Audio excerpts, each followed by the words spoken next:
సనాతన ధర్మం అనే ముసుగులో మోసగాళ్ల వ్యాపారం. నేటి కాలంలో సనాతన ధర్మం అని మాట్లాడుతూ వేదికల మీద పూలు చల్లించుకుంటూ చేతులు జోడిస్తూ కనిపించే కొందరు వ్యక్తులు అసలు సనాతన ధర్మానికి శత్రువుల్లా మారిపోయారు. బంగారయ్య శర్మ అందులో ముందున్నారు. ఇతను చేస్తున్నది భక్తి కాదు, ధర్మరక్షణ కాదు, ఖచ్చితంగా వ్యాపారం, మోసం. బంగారయ్య శర్మ ప్రసంగాలు వినండి. మొదట్లో కొంచెం శ్లోకాలు, తర్వాత సంచలన వ్యాఖ్యలు, చివరికి డబ్బు అడగడం. ఎప్పుడూ నాటకీయంగా కొత్త కాన్సెప్ట్లు తీసుకొచ్చి హిందువుల రక్షణ పేరుతో నేరుగా ఫండ్లు సేకరించడం. ఒక చదరపు అడుగు 5,000 రూపాయలు అంటూ రేటు కట్టి నేరుగా మార్కెట్లో ధర్మాన్ని అమ్మేస్తున్నారు. 2,000 మంది ఫోన్లు పట్టుకోండి, వెంటనే డొనేట్ చేయండి అంటూ భక్తులను దోచుకుంటున్నారు. సాధ్యమై శక్తి ఉన్న వాళ్ళందరూ ఒక 5,000 రూపాయలు చదరపు అడుగు అని చెప్తున్నారు కాబట్టి ఒక 2,000 మందిని కలిసి గనక మనం డొనేట్ చేస్తే అయిపోతుంది. శివశక్తి అభివృద్ధిలోకి రావాలని అద్భుతమైనటువంటి కార్యాలయం దీనికి ఏర్పాటు చేశాం. పోయినసారి స్క్వేర్ ఫీట్ కి 5,000 రూపాయల చొప్పున మనం అందరం ఇవ్వడం జరిగింది. 2,000 మంది అమ్మవారిని తలుచుకుని మనసులో ఫోన్ పట్టుకోండి, శివశక్తిని ఆశీర్వదించండి. ఈసారి 5,116 అనేటటువంటిది ఒకటి నిర్ణయించి ఈ 3 కంపెనీల్లో ఒక కంపెనీ అయిన శివశక్తి ఫౌండేషన్ తమ సొంత కార్యాలయం సమకూర్చుకోవడం కోసం హిందువుల నుంచి గత డిసెంబర్ లో 1 కోటి రూపాయల ఫండ్ను కలెక్ట్ చేశారు.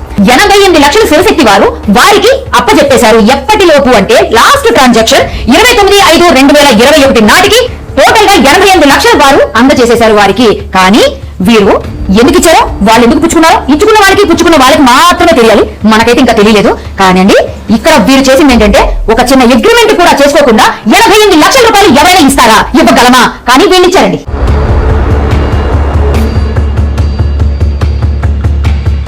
ఇది ఆధ్యాత్మికత కాదు, ఇది దొంగచాటుగా హిందువుల భక్తిని దోచుకునే దందా. వీడు కొంతమంది హిందూ ద్రోహులతో కలిసి కొత్త కాన్సెప్ట్ తీసుకొచ్చాడు. చైతన్య రథయాత్ర అనే దాన్ని ఒకటి ప్రారంభించి ఒక 2 వాహనాలు కొన్నారు. ఈ 2 వాహనాలని మరి చిన్నజీర స్వామి దగ్గర తీసుకెళ్ళి ఆ 2 వాహనాలకి పూజ చేయడం జరిగింది. ఒకసారి మీరు ఆ చిన్నజీర స్వామి దగ్గరికి వెళ్ళి వీళ్ళు ఆశీస్సులు తీసుకుంటాం, నేను ఒక క్లిప్పింగ్ పెడతాను, మీరు దాన్ని చూడండి. చూసారుగా, అంటే వీళ్ళిద్దరు చేస్తున్న మొత్తోన్మాదం వెనకాల ఎవరు కుట్ర ఉందంటే ఖచ్చితంగా చిన్నజీర స్వామి వీళ్ళిద్దరు వెనకాలండి వీళ్ళని నడిపిస్తూ ఉన్నారు. నెల నెల వీళ్ళకి కొంత అమౌంట్లో లక్షల రూపాయల్లో వీళ్ళకి డబ్బులు చిన్నజీర స్వామి అందజేస్తూ, ఇప్పుడు ఈ లలిత్ కుమార్, ఈ కరుణాకర్ సుగ్ర అనేవాడు చూసారుగా వాళ్ళ వేషం ఎలా ఉంది.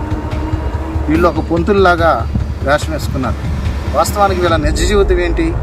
ఈ లలిత్ కుమార్ గారు అనేక మంది దగ్గర దందాలు చేస్తూ డబ్బులు వసూలు చేసేవాళ్ళు. వీడు బయట భాగవతమేమో మనుషుల్ని మభ్యపెట్టి బెదిరించి అనేక మంది దగ్గర డబ్బులు తీసుకునేది వీడి జీవితం.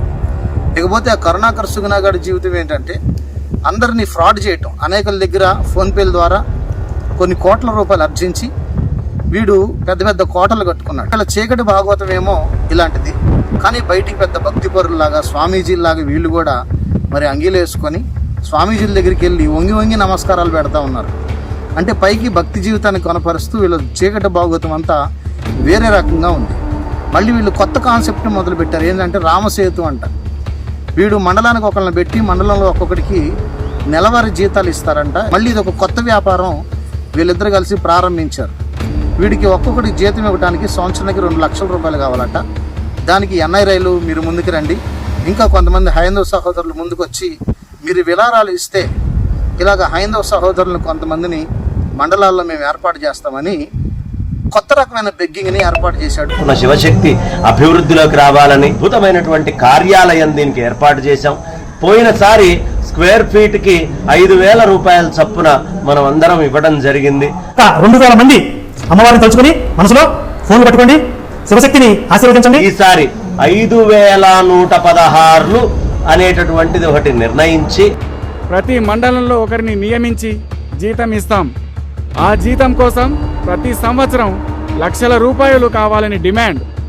ఇది అసలు ధర్మరక్షణ లేక కొత్త ఫ్రాంచైజీ మోడల్ పెట్టుకున్నాడా? సనాతన ధర్మం అంటే సత్యం, సేవ, కరుణ, సమత్వం. దానిని రక్షించేది డబ్బు కాదు, దానిని కాపాడేది మన ఆచరణ, దానిని నిలబెట్టేది జ్ఞానం, దానం, దయ. కానీ బంగారయ్య శర్మ అండ్ గ్యాంగ్ చేస్తున్నది మాఫియా వ్యాపారం. హిందువులారా మేల్కొనండి. చదరపు అడుగు 5,000 అంటే ఆ వ్యక్తి వ్యాపారి. మండలాల వారిగా జీతాలు అంటే ఆ వ్యక్తి స్కామ్ మాస్టర్. భక్తి పేరుతో మీ జేబులు ఖాళీ చేయించుకోవద్దు. ఇది ఏమాత్రం భక్తి కాదు. ఇది కంపెనీ సిస్టంలా నడిచే ప్యాకేజీ స్కామ్.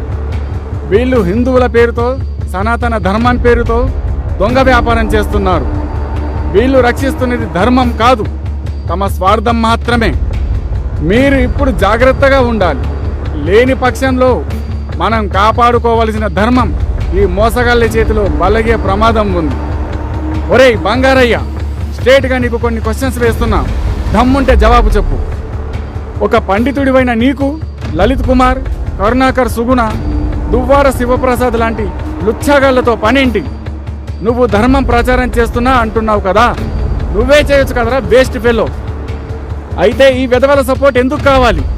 అంటే నీ దగ్గర దమ్ము లేదని నువ్వే పబ్లిక్గా ఒప్పుకుంటున్నావా? సరిగ్గా మాట్లాడడమే రాదు నీకు, అందుకే ఆ లత్కోర్గాళ్ళ వెంట పడుతున్నావు. వాళ్లతో ఆ ఫోటోలు, వంగి వంగి దండాలు పెట్టడాలు చూస్తే పాపన పుట్టుక ఎలా పుట్టావో తెలియట్లేదురా. నీ మొహం చూస్తేనే పాపంరా. ఛీ ఛీ, చచ్చిపోరా. డబ్బులు కావాలంటే బిచ్చమెత్తుకునైనా బతకొచ్చు కదరా. ధర్మాన్ని కాపాడుతున్నా అని ఎందుకు మోసం చేస్తున్నావు? నువ్వు బాపనుడివి కాబట్టి ఆ ముక్క చెప్పుకొని అడుక్కో. జనాలు జాలిపడి ఇంత ముద్ద వేస్తారు. అందులో అవమానం ఏమీ లేదు. భిక్షాటన కూడా ఒక ధర్మమే. కానీ సనాతన ధర్మాన్ని కాపాడుతున్నానని చెబుతూ వాస్తవానికి నీ జేబులు నింపుకోవడం పాపం మాత్రమే కాదు, అతిపెద్ద ద్రోహం. చిన్నజీయరుతో నీ డబుల్ గేమ్ చూస్తే నువ్వెంత నాటకాలు ఆడతావో తెలుస్తుంది. పాపనుడివైన నీకు ఇలాంటి దరిద్రపు ఆలోచనలు ఎట్లా వచ్చాయిరా? అందుకే అంటారేమో కులం కాదు బుద్ధి ముఖ్యమని. ఆ చిన్నజీయరు గాడికి నువ్వు కోవట్టువి కదరా. ఇది అందరికీ తెలిసిన నిజమే. పైకి విమర్శిస్తున్నట్టు సభల్లో సవాళ్లు విసరడం, వెనుక మాత్రం వంగి వంగి దండాలు పెట్టడం. ఎవరినిరా నువ్వు మోసం చేస్తున్నది? నీకంటూ మనస్సాక్షి లేదా? పడుకునే ముందు అది నిన్ను ప్రశ్నించదా? ఎలా నిద్రపడుతుందిరా నీకు గోతికాడి నక్క? వీటికి సమాధానాలు చెప్పకపోతే నువ్వు ధర్మరక్షకుడు కాదు, ధర్మద్రోహి అని ప్రజలు ముందు ఒప్పుకున్నట్టే.